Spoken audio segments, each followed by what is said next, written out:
Қараөзен дейді. Қараөзен Қазақстан Республикасы территориясындағы ұзындығы 10 километрден асатын жүздеген өзендердің ішінде ұзындығы жөнінен 12-ші орын алатын өзен.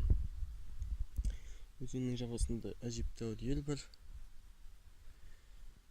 Бұл өзеннің аяғы Самардың көлдеріне барып құйып, соларды толтыру керек. Өкінішке орай соңғы уақыттардағы судың қат болуы, өзеннің басының Ресейден бөгелуі, өзендегі судың мөлшерін азайтып тұр.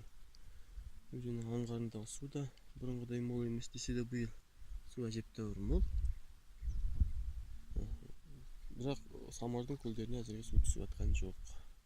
Ол жақтың фаунасы да, флорасы да алақан жайып, жұрттан көмек сұрап тұр. Қараөзен деген осы өзен. Орыстар большая река дейді, большой өзен дейді. Біздің көпірдің басында да үлкен өзен деп жазып қойған.